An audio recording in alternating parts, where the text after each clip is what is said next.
తెలుగు రాష్ట్రాల్లో సంచలనం సృష్టించిన సర్వేయర్ తేజేశ్వర్ హత్య కేసును గద్వాల పోలీసులు ఛేదించారు.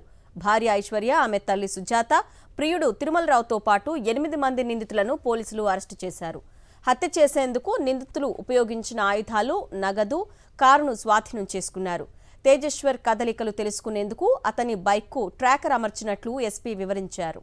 తేజేశ్వర్ హత్య అనంతరం నిందితులు ఐశ్వర్య, తిరుమలరావు లడక్ వెళ్లిపోదామని ప్లాన్ చేసుకున్నారని చెప్తున్న గద్వాల జిల్లా ఎస్పీ శ్రీనివాసరావుతో మా ప్రతినిధి Vijayabhaskar face to face. Telugu రాష్ట్రాల్లో సంచలనం సృష్టించిన గద్వాల సర్వేయర్ తేజేశ్వర్కి సంబంధించినటువంటి హత్య కేసులో 8 మంది నిందితులను పోలీసులు అరెస్ట్ చేయడం జరిగింది. ప్రస్తుతం మనకు గద్వాల ఎస్పీ శ్రీనివాసరావు గారు అందుబాటులో ఉన్నారు. వాళ్ళని అడిగి మరిన్ని విషయాలు తెలుసుకునేటువంటి ప్రయత్నం చేద్దాం. సార్ చెప్పండి, ఈ యొక్క కేసు విచారణలో ఏ రకమైనటువంటి సవాలు ఎదురయ్యాయి, వాళ్ళని ఎట్లా అధిగమించగలిగారు? అంటే మనకి వెన్స్డే రోజు మ్యాన్ మిస్సింగ్ కేసు రిపోర్ట్ చేయడం జరిగింది. బట్ డెడ్ బాడీ మనకి సండే రోజు కర్నూలు ఏరియాలో ట్రేస్ చేయడం జరిగింది. అప్పటి నుంచి దీన్ని సెక్షన్ ఆల్టర్ చేసి సీరియస్గా స్పెషల్ టీమ్స్ ఫామ్ చేసి ఇన్వెస్టిగేషన్ చేయడం జరిగింది. సో దీంట్లో మనకి డిసీజ్డ్ యొక్క వైఫ్, అదేవిధంగా అతని ఎక్స్ బాయ్ ఫ్రెండ్, వీళ్ళందరూ కూడా కాన్స్పిరసీ చేసి ఇతన్ని చంపడం జరిగింది. సో దాంట్లో సంబంధం ఉన్నటువంటి 8 మందిని కూడా ఈరోజు మీడియా ముందు ప్రొడ్యూస్ చేయడం జరిగింది. అంటే మర్డర్ చేయడానికి ఉపయోగించినటువంటి వేటకోడవలు, అదేవిధంగా వాళ్ళ లొకేషన్స్ తెలుసుకోవడానికి వాడినటువంటి జీపీఎస్ ట్రాకరు, ప్లస్ సుఫారీకి సంబంధించి కొంత ఇన్స్టాల్మెంట్ పేమెంట్ అయినటువంటి క్యాష్ కూడా రికవరీ చేయడం జరిగింది. వాళ్ళు పెళ్లి తర్వాత ఇద్దరు కలిసి వెళ్ళాలనుకున్న ప్రయత్నం చేశారు. ఆ తర్వాత మొదట భార్యను కూడా చంపాలంటే ప్రయత్నం కూడా చేసిన అనేటువంటిది ఆ విషయంలో ఏమైనా బయటపడిందా? అంటే వాళ్ళకి ఆలోచన ఉంది, బట్ ఆ ప్లాన్ని ఎగ్జిక్యూట్ చేయలేకపోయారు.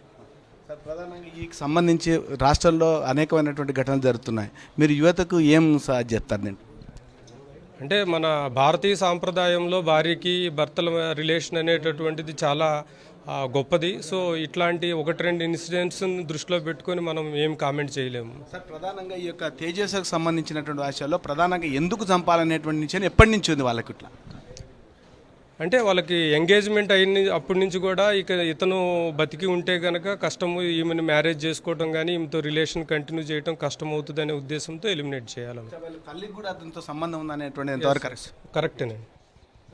ఎస్పీ గారు చెప్తున్నారు. మొత్తంగా మాత్రం వీటికి సంబంధించినటువంటి ఈ యొక్క కేసు సంబంధించిన ఎంగేజ్మెంట్ అయినటువంటి మొదటి నుంచే ఆ యొక్క తేజస్వర్ని చంపాలనేటువంటి ఆలోచన ఇటు భార్యకు కానీ అతని అత్తకు కూడా ఉందని చెప్తున్నారు. ముఖ్యంగా ఈ యొక్క తిరుమలరావు ఎవరైతున్నారో అతని యొక్క భర్తను అడ్డంకి తెలుసుకుంటే తాము ఆమెతో సహజీవనం చేయొచ్చు అనేటువంటి విదేశంగా వాళ్ళంతా కూడా ఉన్నారనేటువంటి విషయాన్ని చెప్తున్నారు. ప్రధానంగా వాళ్ళు లడక్ కానీ ఇతర ప్రాంతాలకు వెళ్ళాలనేటువంటి ప్లాన్లో కూడా ఉన్నారనేటువంటి విషయాన్ని కూడా తమ యొక్క విచారణలో వెల్లడైందని చెప్తున్నారు. ఇప్పటికైతే 8 మందిని అరెస్ట్ చేయడం జరిగింది. ఈ యొక్క వారికి నిందితులు కఠినమైన శిక్ష పడేందుకు అవసరమైతే ఫాస్ట్ ట్రాక్ కోర్టును కూడా కోరుతున్నామని ఎస్పీ చెప్తున్నారు. కెమెరామ్యాన్ విజయభాస్కర్, సాక్షి న్యూస్, గద్వాల నుంచి.